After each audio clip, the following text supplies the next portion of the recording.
Recebemos aqui nos estúdios da 98 News o presidente das Centrais de Abastecimento de Minas, a Ceasa Minas, Ideraldo Henrique Silva. Vamos falar sobre diferentes pontos dessa gestão da Ceasa, inclusive uma promessa do início ali da gestão, né, presidente, que é a modernização das operações. Primeiramente, seja bem-vindo aos estúdios da 98 News, é um prazer tê-lo aqui conosco. Bom dia, Júlio, bom dia, ouvintes da 98. É uma honra para mim ser convidado para estar aqui presente e que nós estamos representando a Ceasa Minas. Falando da Ceasa, tão importante, né, nesse abastecimento, na comida que chega à mesa das pessoas que estão não só na região metropolitana de Belo Horizonte, mas em diferentes regiões desse nosso estado que tem dimensões colossais e continentais. Sobre essa estratégia de modernizar as operações da Ceasa Minas, de janeiro para cá, o que tem de novidade, o que mudou nesse processo? Ô Júlio, o principal de tudo, de janeiro para cá, foi no dia 28 de fevereiro, quando nós entregamos, em parceria com a FIA da USP, o planejamento estratégico das nossas centrais de abastecimento para os próximos 4 anos. E isto vai trazer modernidade, gestão, profissionalismo e assim nós poderemos evoluir, crescer e modernizar, né, e poder atender muito mais a população, abrangendo todos os parâmetros que as centrais têm como referência, que a segurança alimentar do nosso país, porque nós representamos 15% de tudo que se come, tudo que se põe na mesa do brasileiro hoje, 15% do Brasil todo.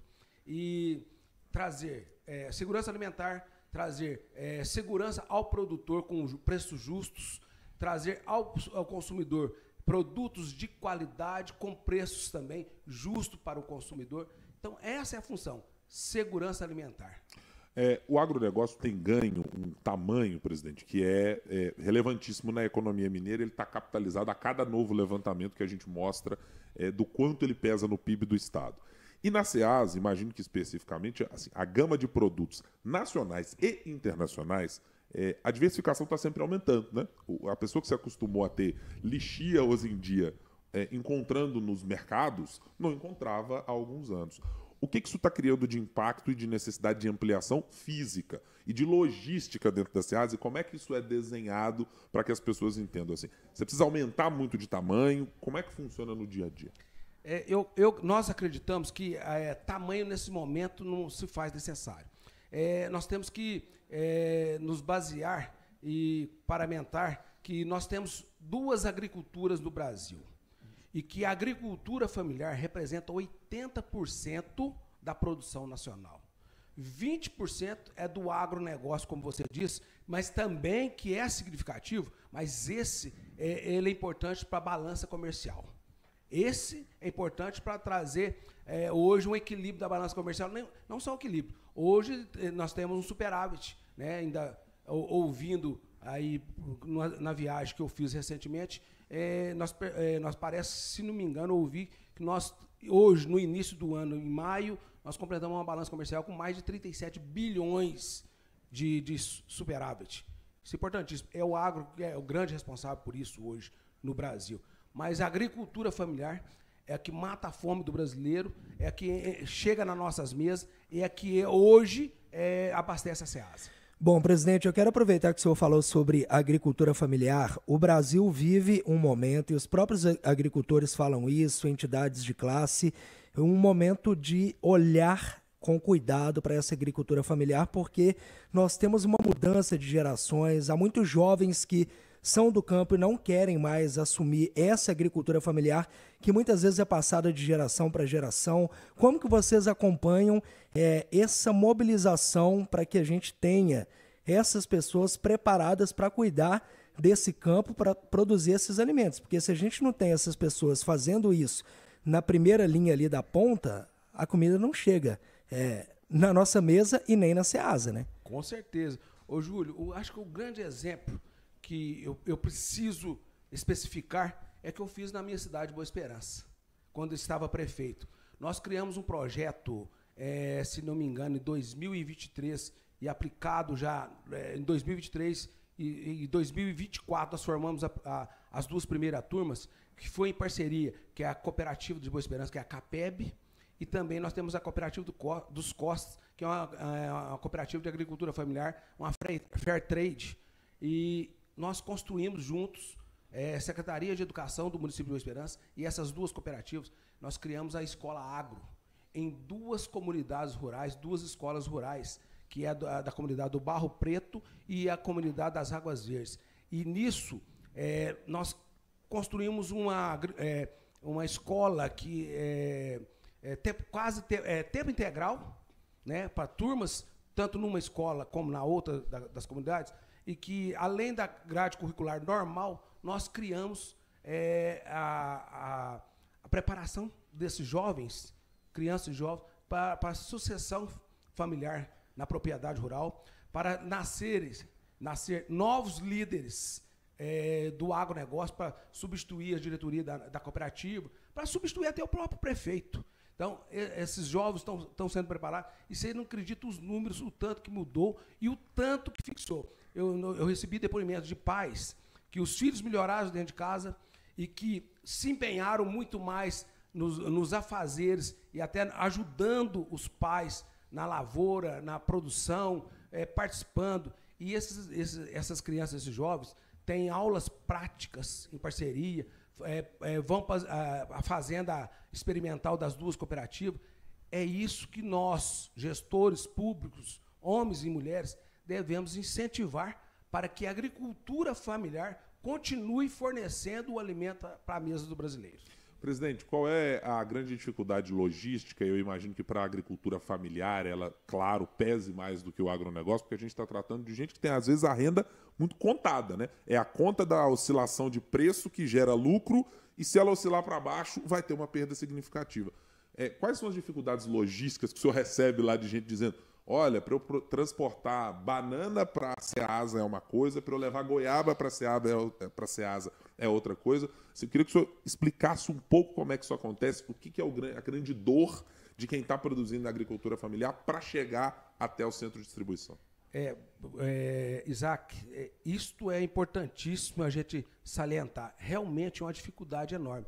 Então, a grande forma que eu, Ideraldo, acredito que possa dar poder para esse agricultor, para esse produtor rural, é unindo-se em associativismo e cooperativismo. É a única forma que nós podemos receber produtos com qualidade, valorizando esse agricultor, esse produtor rural, da agricultura familiar, e assim conseguir chegar dentro da Ceasa e chegar aonde precisa, que é na mesa do brasileiro, que é o mais importante. Então, é o exemplo que eu dei das próprias duas cooperativas que são parceiras do município de Boa Esperança, é a união da sociedade. Não é falar assim, vou deixar para o poder público resolve. Não. O poder público tem a sua limitação.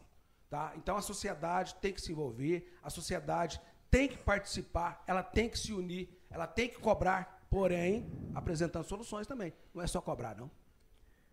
Presidente, queria tocar num outro ponto que tem a ver com a logística, mas aí da parte do poder público. Estradas em Minas Gerais são um problema para quase qualquer prefeito. E o senhor, pela experiência que teve com o prefeito, sabe exatamente o quanto dói não ter as melhores condições quando gostaria. Tem uma discussão que está pairando nesse momento sobre o governo sobre algumas concessões, né? Possibilidade de conceder.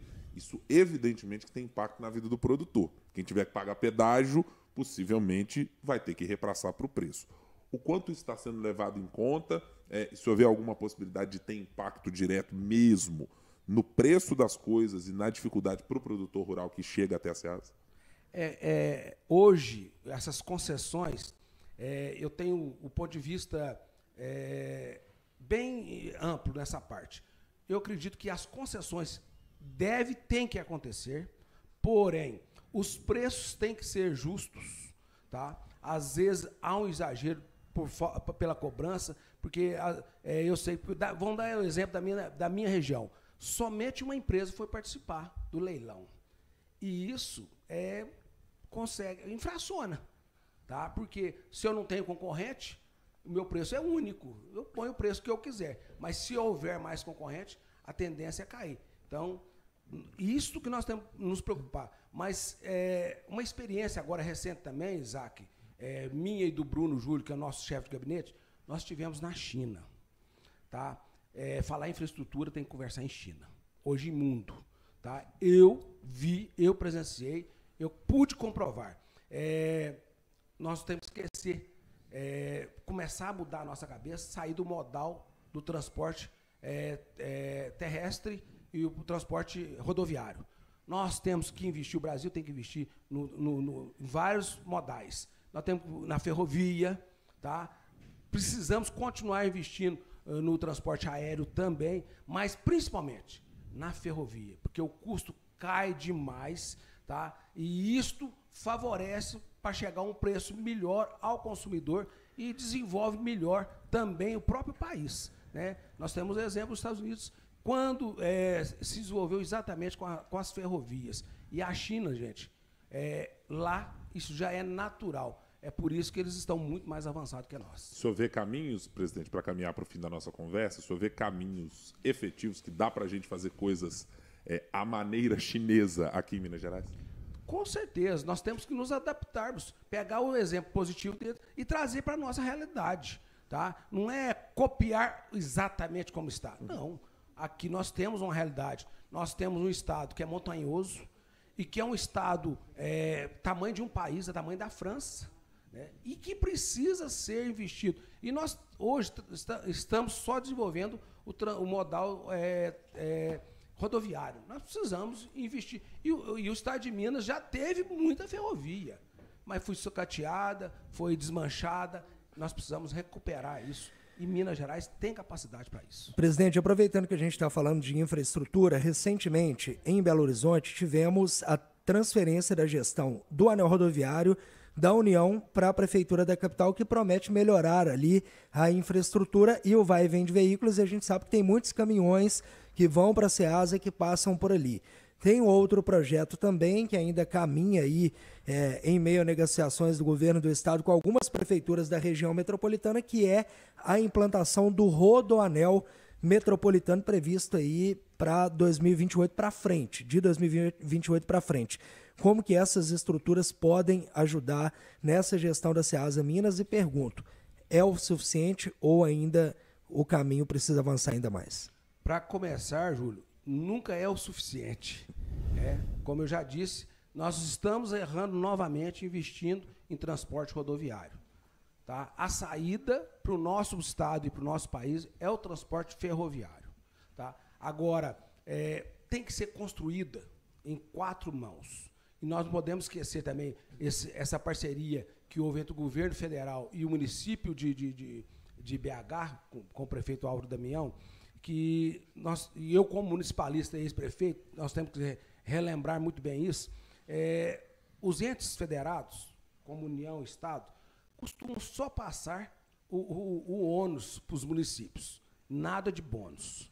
Né? Eu não conheço profundamente como é que foi construída essa parceria, esse convênio, mas normalmente os municípios só ficam com ônus. Tá? E pelo contrário, no Pacto Federativo é o que menos arrecada. Se não me engano, hoje está em torno de 17% de todo o bolo nacional da tributação.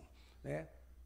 E a União fica com a maior parte, o Estado com a segunda maior parte, e o município só com o que sobra. E a gente sabe muito bem que, deixando toda a responsabilidade, ainda conversei recentemente com o meu prefeito, recentemente não, ontem com o meu prefeito, a gente ficou sabendo que agora até as polícias militares de Minas estão limitadas no abastecimento pelo Estado. E o que vai acontecer? Quem que vai ter que abastecer ainda mais essas viaturas para poder fazer o serviço nos municípios? O município. Então, quer dizer, o Estado se retira, deixa o problema para o município ficar com todo o ônus. Né? Isso não pode acontecer. Ideraldo Henrique da Silva, presidente da Ceasa Minas, conversando conosco aqui na 98 News FM sobre esses desafios da Ceasa, não só de gestão, mas estruturais que envolvem também outros braços governamentais e da sociedade civil para que tenhamos uma infraestrutura adequada até que o alimento chegue com um preço melhor na sua mesa consumidor. Muito obrigado pela atenção, presidente. Portas sempre abertas para o senhor e para a Ceasa aqui na 98. Obrigado, Júlio. Obrigado, Isaac. Obrigado, 98. Obrigado, ouvintes.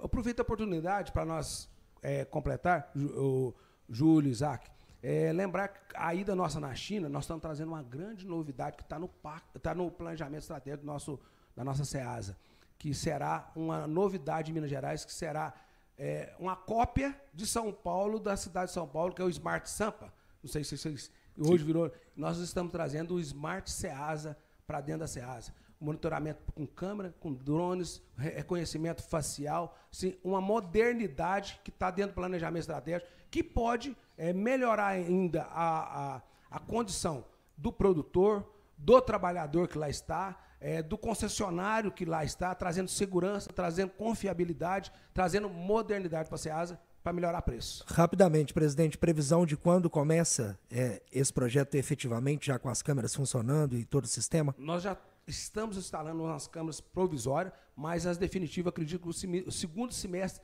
esteja em pleno funcionamento, se Deus quiser.